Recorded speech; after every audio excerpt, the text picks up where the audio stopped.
Hi, I'm Amy Shannon from Amy's Bookshelf Reviews podcast, where stories speak, voices matter, and words come alive. If you are following this on Spotify, please follow the podcast. Um, Now, the interviewees uh, have the option of having an audio only podcast session or a video podcast session. This is a video podcast session, and I hope that you enjoy it. It will also be shown on YouTube. So if you are watching this on YouTube, please subscribe. Thank you. The Views Podcast, conversations, revelations, and inspirations behind the book. You never know where the conversation will lead us, so let's find out. Tonight we have a guest with us. Thank you for joining us. Will you please introduce yourself and let people know how they can contact you? Hello, I'm Malory. You can get hold of me on X, on Facebook, on Instagram. Malory Author is my username on all of the social media. I'll have that in the description of this episode so Thank you. people can find you. So you have you're here to talk about the book that you wrote. Yes. How many books have you written? So this is the first book that I've written for children specifically. I have written quite a few more violent sci-fi things that would not be appropriate for my child to read, and he's always been going on about wanting to read something that I put together. So I thought I'd like to write him something that he could actually take to bed at night and read over. So that's where this one came from. That is wonderful. When my boys were young, that's what I did. I only wrote stories just for them, and they love it. And recently I've changed genres, so I'm writing and publishing children's books as well as nonfiction historicals. So I think it's a very, yes, we write, especially when, we're writers. We tell stories to our children, we make them up, but they love being like a part of it. So Yeah. I used to make my boys characters in their stories, and they loved it. Um, so I can just imagine how exciting it is to publish your book and then have your child read it. And I also do believe that I think that adults should read more children's books as well. They really should. It's, it might bring them back to something that they forgot, because children see the world in a way that adults don't. Yeah. But I think sometimes we don't realize how much children actually know or what they're absorbing. So I think, reading children's books kind of brings you back to understanding why we read to our kids in the first place. Yeah. And also, it can help promote literacy. If you read a children's book, and you have trouble reading, it might be able to help you. So those are two of my big causes: Well, literacy. it's And huge, reading. isn't it? I think children that aren't read to become adults that don't read. I think it's as Yeah, straightforward as that, isn't it? Because it's such a personal moment in the family, isn't it? Where you sit and you read together. But if you exactly. don't have access to that, why would you replicate that later on? So I I think know, it's absolutely crucial that children are read to and have books they want to read as well. exactly. And know that they can read. Yeah. I had a great uncle, and when I was a kid, I was about 7 or 8. My mom had he was coming over to visit. My mom told me, because I used to like having my family members read me a book, Yeah. when they came over to visit. And she said, "You can't ask Uncle Ray that." And I said, "Why?" And she said, "Because he doesn't know how to read." And Goodness. I'm like, "He doesn't know how to read?" Yeah. She's like, "No, he can't even write his own name." And that just kind of stuck with me. And I'm like, how do you get, you know, how does that work? I mean, how do you drive? How do you, you know, not read? But he was from a time where other things were more important, like working on a farm or something. So I think it's very important. I still can't grasp even uh, kids graduating high school, and they are their reading is so poor, Yeah. and or they can barely read. And how did you pass your English classes? I think some people just kind of push them out of the way, but hopefully they don't do that anymore. My boys are in their late 20s now, so I'm good. And they, they're not into like reading. They like gaming and stuff like Yeah. that and doing work. But when I write something, especially when I started writing my kids' books, they loved me to read to them, even though they were adults.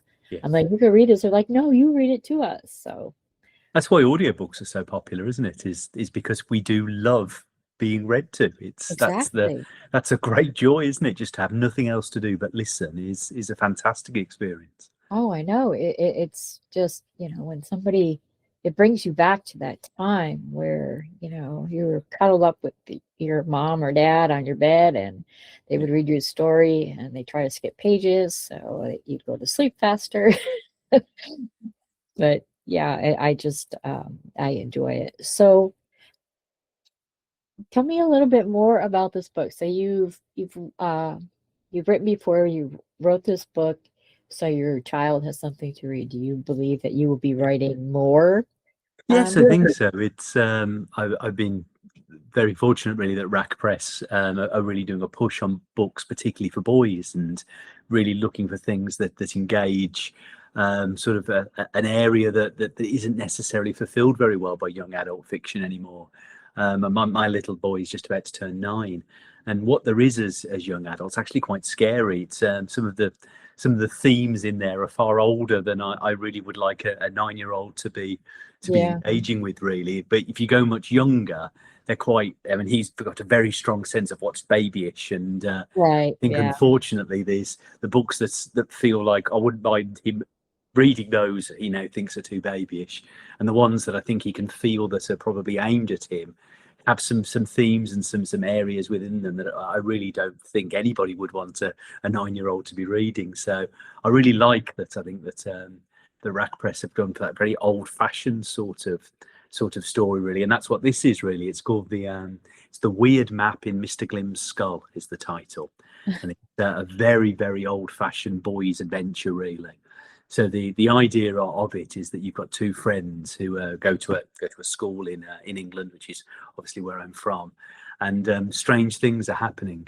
And right near the start of the book, Felix, who's the main character, who's quite clearly my son. I mean, there is no doubt this is my son. He's very clear it's him as well. But he's playing around with a radio that he's been building and designing, and he starts to hear voices through it. And the caretaker of the school, Mr. Glim, finds him doing that and warns him to avoid messing with the voices and messing with with what he can hear coming through. And then the bit that I'm going to read is later on that evening, later on the next day, after the caretaker's strangely gone missing, and William and Felix break into the school to try to see what has happened, because they're sure something must have gone down with the caretaker just vanishing so suspiciously. And that's the wow. sort of vibe that it's got, I have really. this on my stack to read, so I can't wait to read it. And whenever you're ready, you can Yeah. read your excerpt. Yes, this is just from it's from quite early on, really. It's from I think it's chapter 3, and they've just broken into the school. It's only it's the end of the chapter, really, and just sort of kicks things off. Their destination was obviously the science room. Felix couldn't have said why that particular door was bugging him more than any other, but he just knew that it did. The same way dogs know that when storms are coming, or how you sometimes wake up knowing someone you love just left the room after tucking you in. He'd asked his dad once why people got gut feelings. It's because of instinct, his dad had replied. Instinct matters. Think of it like your memory doing you a solid. It's helping you out without bothering you with any of the messy mental paperwork. You see, your gut's been collecting important evidence your whole life. So when it acts, it doesn't just hold long meetings about it. If it tells you something's off, you need to listen. Gut feelings, your internal fire alarm. Trust me on this. Ignore them and you'll wish you hadn't. Felix had never forgotten that. And now, creeping past the year 2 classrooms and the water fountains that smelled of cucumber sandwiches, he wasn't just listening to his gut, he was practically begging it for updates. Because every hair on the back of his neck agreed. Something was wrong waiting round the next corner. Something had happened in the science room first thing this morning, and he needed to find out what it was. Then the door in question appeared ahead of them, dull and grey and thoroughly uninterested in being helpful. Felix had expected it to be locked, and locked it was, tight as a drum and twice as unwelcoming. There'd be no open window to help them in this time.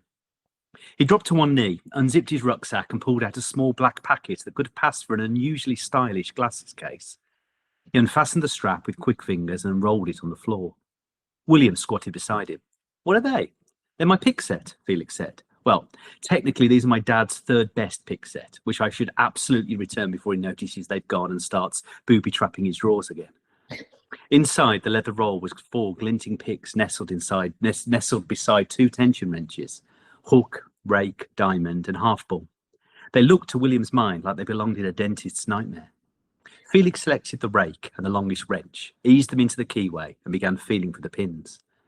Despite William's urgent hopes that they could just get on with it, Felix took his time. This kind of delicate work wasn't about speed, it was about touch, pressure, patience. Locks had personalities, and you had to charm them open. Bullying would just make them angry. "You stole your dad's lockpicks?" No, not at all. That would have been wrong. I simply borrowed them, like you would take out a library book." "Right. Yeah, cool," William said, and then paused.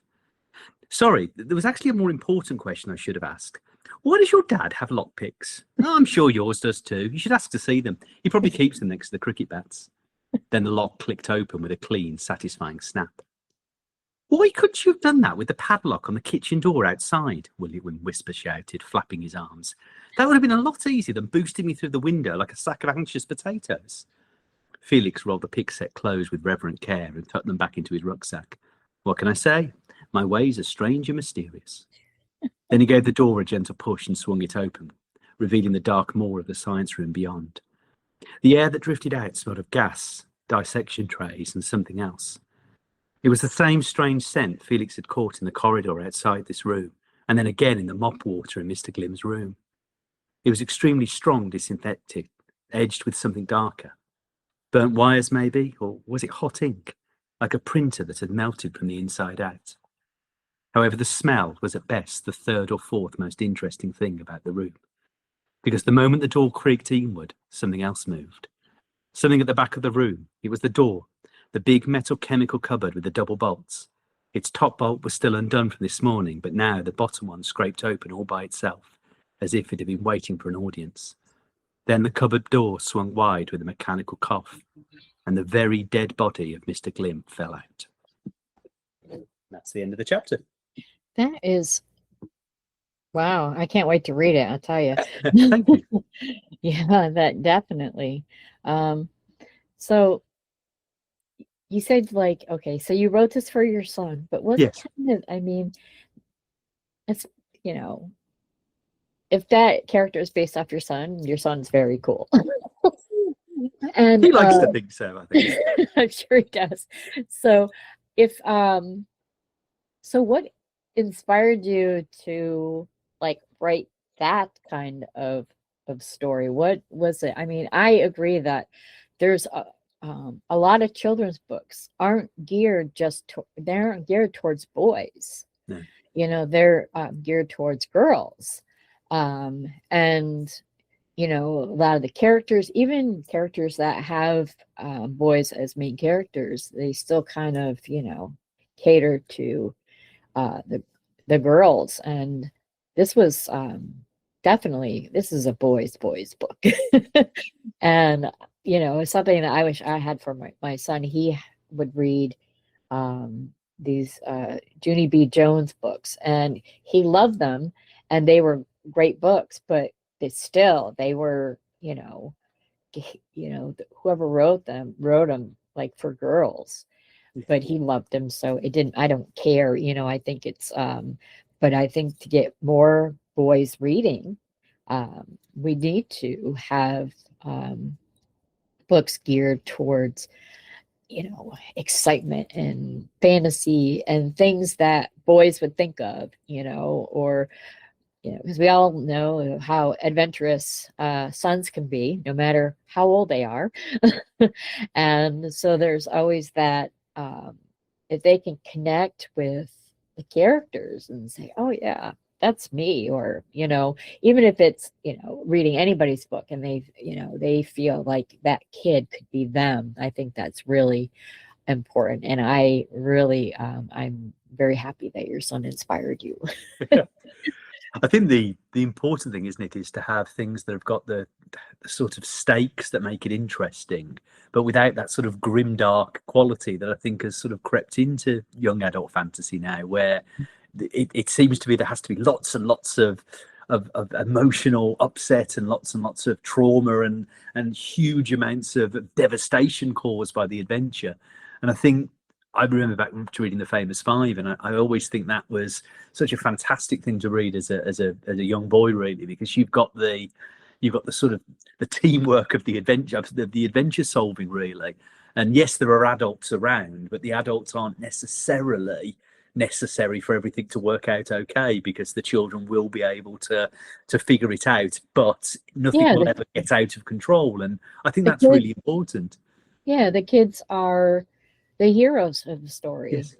I mean, something simple as, a young knight or a young boy wanting to become a knight, so Yeah. he decides to slay the dragon or something. Yeah. And it doesn't have to be, and I've read a lot of books, Ben, and some I agree with you that even some that are specifically young adults, the fantasy part can be pretty dark in some Yeah. ways. And I think there's ways that it can be lightened up.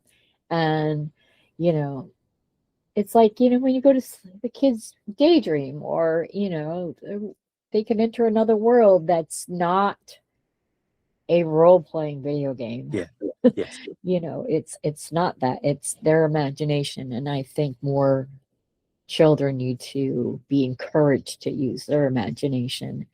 And if they see, especially like your son, you wrote it for him, and he knows how imaginative that you are, and that the fact that you wrote a story for him, Yeah. and now other kids can read it too. I think Yeah. that is something that is very special and important.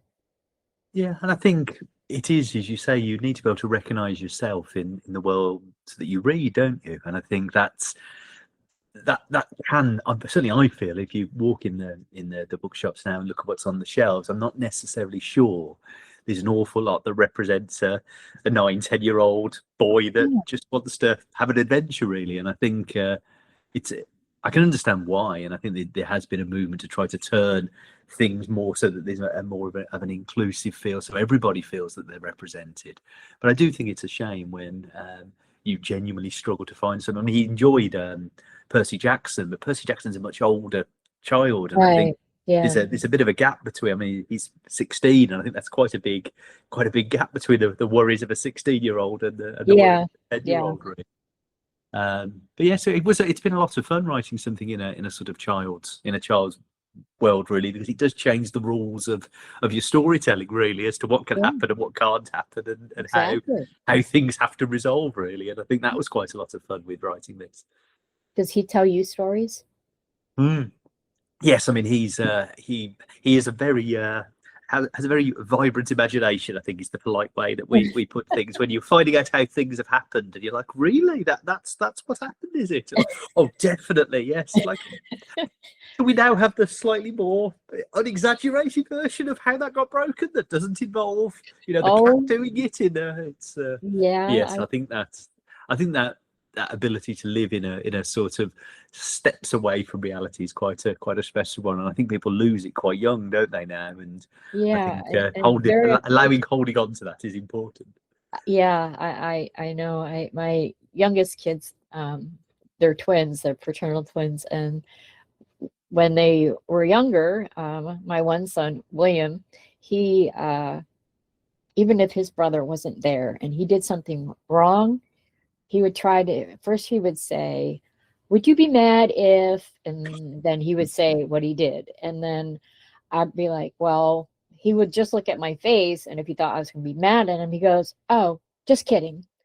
And then a Yeah, few minutes later, he'd go, "Mom, Lewis broke this." And I'm like, "Lewis isn't here." He goes, "Oh, yeah." And then it was either like, okay, if I was going to get mad, he was kidding, yes, or And it was a very long thing about, oh, it did this, this, and this, and then he would blame his brother for it, whether he was there or not.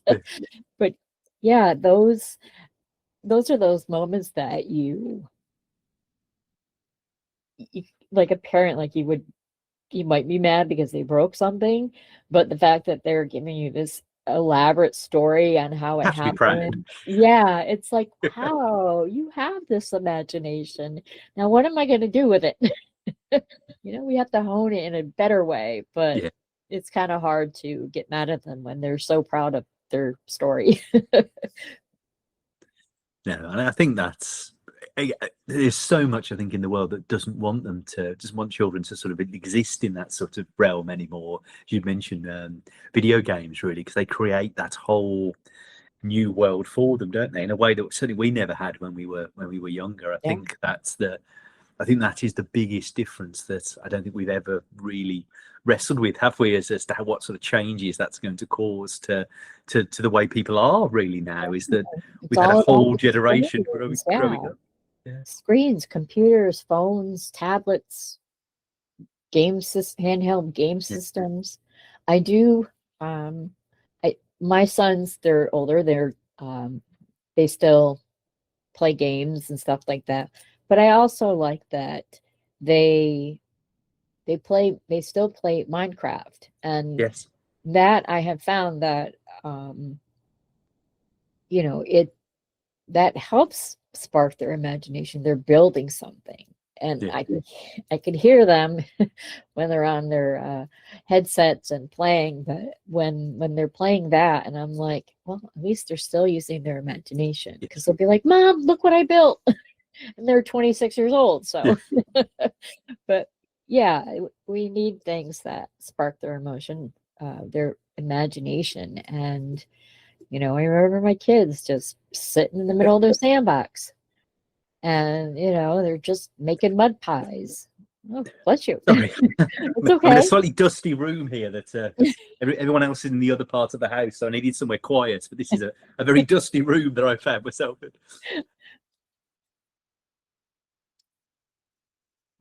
But yeah, my older son Robert, he loved Matchbox cars. So I bought him one of those rugs that had roads, Yes. and he would just sit on that for hours and create it, and he loved it. And and when I see toy commercials, some of them are just like, it's like, what is it doing? Yeah. But then you find those couple that actually the kids use their imaginations.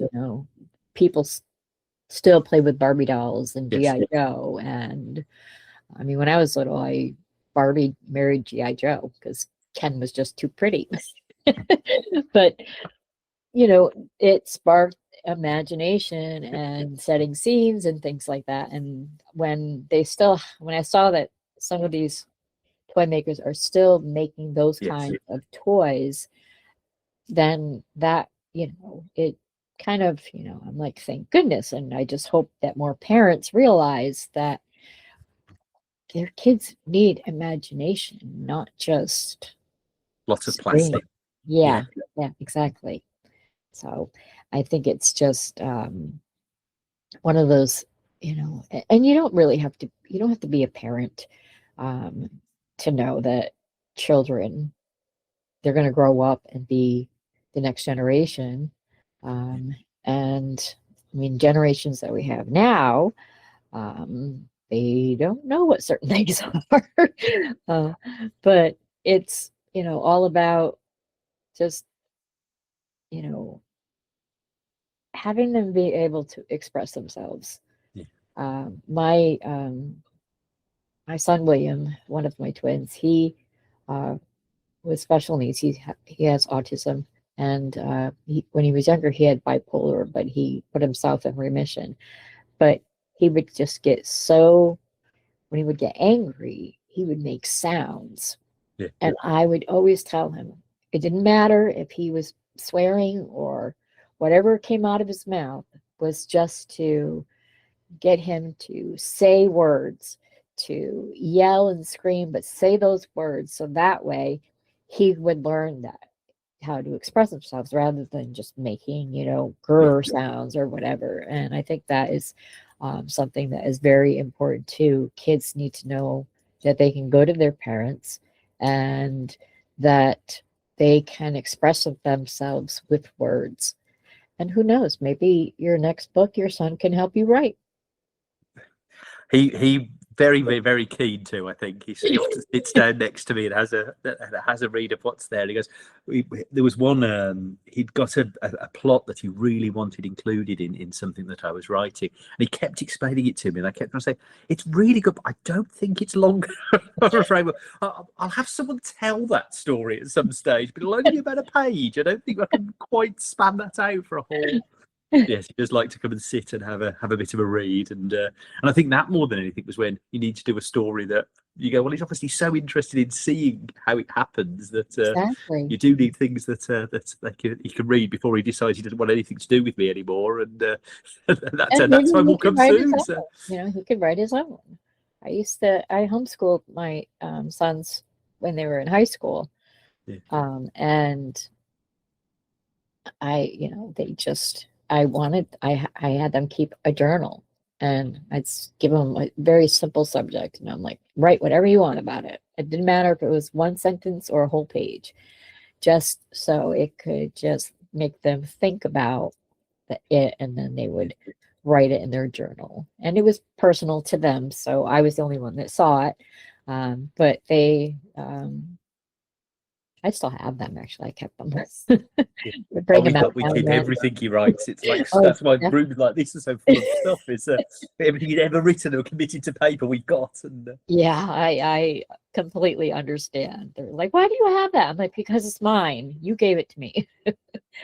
there's a episode of Bluey that he absolutely loves, and it's the one where they're trying to tidy the house up and trying to throw out some of their things. And but I wrote it. The Bluey says that's exactly like, well, you do not love me anymore. It's like that's exactly how it feels when you're trying to get rid of something. Okay, Yeah. we'll hold on to this thing that I think you've written one letter on, but we'll keep it forever. That's fine. Yes, you wrote it, you drew it, whatever. I mean, I found things when I was going through some of my mother's things and even my father's things that they had kept from what I wrote or what I drew for them or made in ceramics or something like that when there was actually art classes in elementary school. But I'm like, wow, I didn't realize they would keep this. So then that inspired me to keep it. And I'm like, yeah, when my kids go through my stuff, they're gonna see what I kept of theirs. But I really enjoyed you on the show. And Thank you. I know you said you wrote other books as well. And if you ever want to come back and talk about them, or if you Absolutely. have another children's book that you're gonna promote, I'll definitely have you back. It was great having you on the show. Oh, thank you. So thanks for being on the show, and thanks audience for listening. If you wish to be a guest on the show, go to amysbookshelfreviews.com/podcast and schedule your pre-recording. Don't forget, if you wish to comment on this show or any show, comments are available, and yes, I will read them. Please follow this podcast on Spotify. I'm Amy Shannon. Be safe, be well, and always be kind. Thank you for watching this video podcast. Amy's Bookshelf Reviews podcast is a takeoff of Amy's Bookshelf Reviews website, and which does reviews and also author promotions. You can go to amysbookshelfreviews.com for more information. Thank you for watching, and please subscribe, follow, and keep listening. Thank you.